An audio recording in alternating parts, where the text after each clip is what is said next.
नमस्ते, सत श्री अकाल, आदाब। Welcome to SKB world. और एसकेबी वर्ल्ड के एसकेबी एडीएल सेशंस के बायस बिल्ड फ्रॉम स्क्रैच में आपका स्वागत है। मैं एसकेबी आप सबका स्वागत करता हूं। उम्मीद करता हूं इस वीडियो को देखने के बाद आप लोग बहुत सारा चीज़ सीखेंगे। बहुत सारी चीज़ें एसकेबी एडीएल बायस सेशंस में आने वाले हैं। यदि आप कोई इंटरेस्टेड हैं, बिगिनर्स हो या एक्सपर्ट्स हो, वो जुड़ सकते हैं। खैर, इसकी डिस्क्रिप्शंस अलग वीडियो में आएंगे, लेकिन इस वीडियो में मैं आप सबके साथ में एक साझा करना चाहता हूं कि हम किस प्रकार से एक बायस को स्क्रैच से बिल्ड कर सकते हैं। ये वीडियो जो है एक पर्टिकुलर एक बायस के लिए होगी, और ये एक एज ए डेमोस्ट्रेशंस भी आप इसको समझ सकते हैं। मैं यहाँ पर लाइवली एक केसेस को लेना चाहूँगा। मैं ओपन करता हूँ टेलीग्राम का ग्रुप। ये ग्रुप है हमारे एक दोस्त का। इस ग्रुप में यहाँ पर एक बंदे ने शेयर किया हुआ है एक बायस। ये है, यहाँ पे दो बायस उन्होंने शेयर किया और बोला कि ये दो बायस इनको रिक्वायर्ड है, एडिट करके दे दीजिए। तो फिर सामने से बंदे ने उनसे पूछा, some things they need, processor generations, TGL है, आईसीएल है, एनीवे ये सारी चीज़ें रिक्वायर्ड होते हैं। तो एंड ऑफ द थिंग्स में इन्होंने एक चीज़ बताया कि फाइल इज क्रैश्ड, और फिर इन्होंने आगे चल के एक चीज़ बताया कि फाइल आपका क्रैश हो गया है, आप ये दो चीज़ ट्राई दिस बोथ फाइल्स। आपका फाइल जो है वो क्रैश कर गया है, आप ये दो फाइल्स को इस्तेमाल करेंगे। मतलब वो फाइल रिपेयर नहीं हो पाया, तो इन्होंने इसको कोई दूसरा बनाया हुआ बायस होगा, ओके टेस्टेड होगा, बैकअप होगा, जो भी होगा, व्हाटएवर एल्स उन्होंने शेयर किया, जो कि एक गुड सर्विस है। बट हम देखेंगे कि इसी पर्टिकुलर ये दो बायस को हम कैसे बिल्डअप कर सकते हैं। पर्टिकुलर इस दो चीज़ को बिल्डअप करने के लिए मैं यहाँ पर ओपन करता हूँ। ऑलरेडी मैं यहाँ पर इसको डाउनलोड किया हूँ। अगेन मैं इसको डिलीट कर देता हूँ और फिर एक नया सा बनाता हूँ, स्क्रैच बिल्ड बायस का नाम देता हूँ। और मैं यहाँ पर ये दो सेव कर लेता हूँ डेस्कटॉप में, स्क्रैच बिल्ड फोल्डर के अंदर में। ये सेव कर लिया और ये सेव कर लेता हूँ। इस वीडियो के माध्यम से मैं किसी की तौहीन नहीं करना चाहता हूँ, मतलब किसी को छोटा या किसी को बड़ा दिखाना नहीं चाहता हूँ। बस ये एक मेरे सामने अभी मिल गया एक लाइवली, तो मैंने इसको एक एग्जाम्पल के तरीके से ले लिया। अब वहाँ पर बंदा बता रहा है कि ये जो बायस है, ये वहाँ पर अगर आप मार्क किए होंगे LAK034P का बायस है, यानी कि ये डेल का बायस है। और अराउंड ये आपका 10 जनरेशन में भी आता है और 11 जनरेशन में भी आता है, दोनों भी आते हैं। खैर, we have to be go proceed step by step.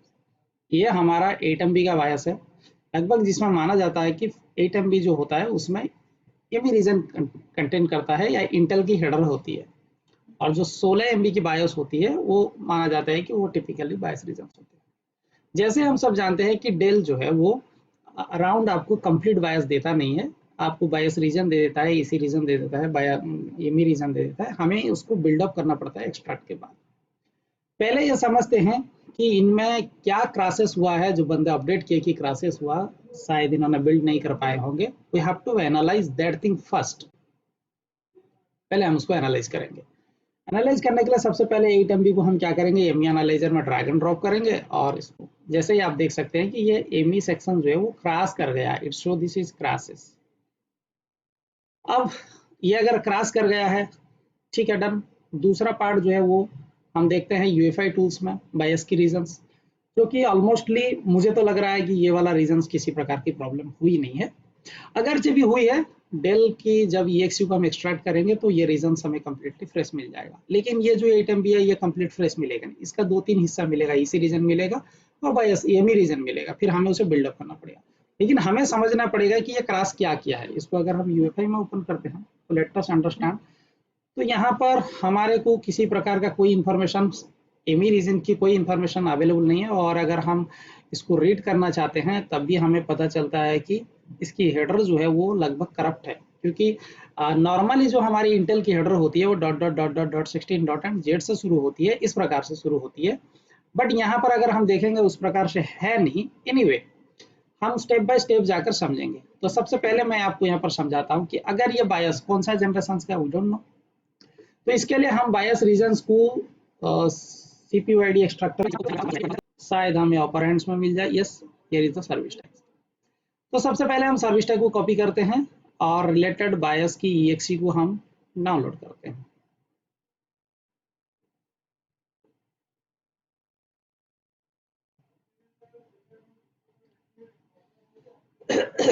ऐसे बहुत सारे नॉलेज आपको मिलेंगे इसके भी ADL बायस एडिट 2023 के सेशंस में आप जुड़ सकते हैं, उसका फायदा उठा सकते हैं। प्राइस एंड डिटेल्स बहुत जल्दी शेयर किया जाएगा। एक्चुअली डिटेल्स के जो है वो प्राइवेट ग्रुप में और सबके पर्सनल में शेयर किया जाएगा। जो प्राइस है वो पब्लिकली शेयर किया जाएगा ताकि सभी लोग जो भी चाहते हैं वो जुड़ सकते हैं। जो भी ट्रस्टी मेंबर बने हैं इसके भी वर्ल्ड के लास्ट कल 6 अगस्त में मैंने एक वोटिंग करवाया था कि जिनको बिना कोर्स डिटेल्स जाने हुए अगर वो जुड़ना चाहते हैं तो अपना हाथ उठाएं ग्रुप में। तो बहुत सारे 100-150 मेंबर्स के आसपास में बंदे ने अपना हाथ रेज किया था, तब मैं उनको एज ए SKB वर्ल्ड के ट्रस्टी मेंबर्स का नाम दिया और उनको 20% डिस्काउंट का मैंने डिक्लेरेशन दिया हूँ। तो ऐसे में उन लोगों के पास में जो प्राइसेस होगा वो 20% डिस्काउंट का प्राइस का लिंक मैं दे दूंगा, वो अपना पे करके जुड़ सकते हैं। इसके रिगार्डिंग वीडियो सेपरेट आएगा। यहाँ पर हम देखते हैं, हम जाते हैं और डाउनलोड करते हैं।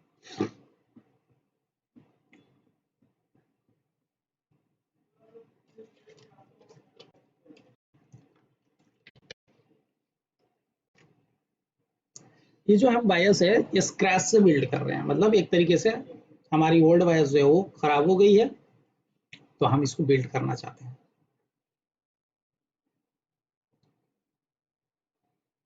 अब देखिए हमने ये डाउनलोड किया।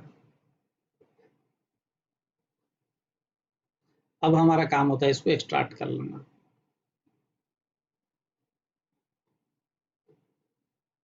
अब हमने इसको यहाँ पर एक्सट्रैक्ट किया।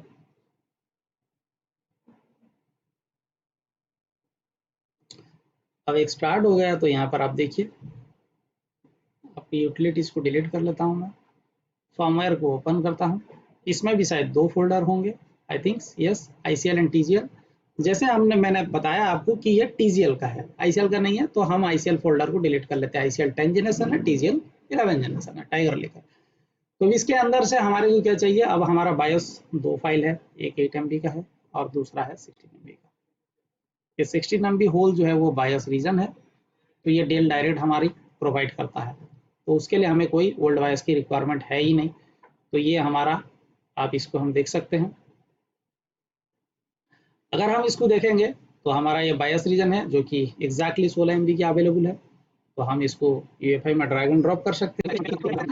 इसी को ओपन करके इस वर्ल्ड बायस को उसमें ड्रैग करके देखते हैं क्या हमारे को सिनेरियो देखने को मिलता है।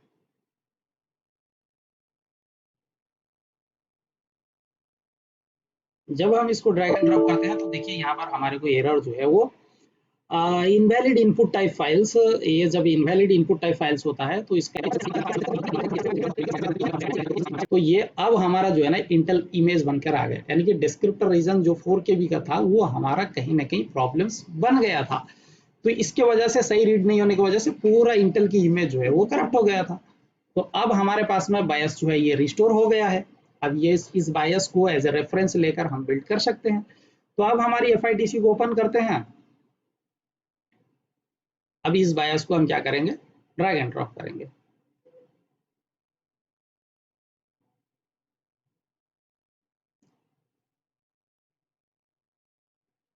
अब क्या करना है, फिर से प्रॉब्लम है। अब प्रॉब्लम ये है कि fail to decompress reasons, fail to decompress CSV data. तब रिक्वायरमेंट नहीं पड़ी, ME रीजंस को बनाने के लिए ओल्ड फाइल की आवश्यकता पड़ी नहीं, और ना ही इसी रीजंस को बनाने के लिए ओल्ड फाइल की भी आवश्यकता पड़ेगी, बिल्कुल भी जरूरत नहीं है। वो भी डेटा आप डेल देता है, सिर्फ एक ही डेटा डिस्क्रिप्टर रीजन डेल देता नहीं है, इसके लिए हमें रेफरेंस लेना पड़ेगा। तो यहाँ पर अब हम इस बायस को फ्लैश करेंगे, 8 MB को 8 MB में, 16 MB को 16 MB, सॉरी 16 MB को 16 MB में, 8 MB को 8 MB में फ्लैश करेंगे। अगर हमारा डिस्प्ले आ गया तो वेल एंड डन। अगर कोई एरर है जैसे पासवर्ड वाली प्रॉब्लम हो या कोई और प्रॉब्लम्स है या डिस्प्ले नहीं आ रहा है या डेड है तो फिर हम पैडिंग रीजंस का काम करेंगे। ये था हमारा प्रोसेस जो है ना वो स्क्रैच से पूरा बिल्डअप, जिससे आपको कोई भी बायस हो, कोई भी बायस, ये not only this is the examples but also कोई भी बायस बिना ओल्ड बायस के कहते हैं कि ओल्ड बायस है, बिना ओल्ड बायस के भी हम स्क्रैच से बायस बिल्डअप कर सकते हैं। बस थोड़ी बहुत हमारे को जानकारी हासिल होनी चाहिए और थोड़ा सा हमारे पास कलेक्शन रहना चाहिए। देखिए जितने भी पेड टूल्स इस दुनिया में अवेलेबल हैं, उन सब की बैकएंड में सबकी रेफरेंस अवेलेबल है, जो आपको दिख नहीं रहा है हिडन में। अब जब मैनुअल करते हैं तो आपको लगता है कि यार हमारे को सबकी रिक्वायरमेंट है।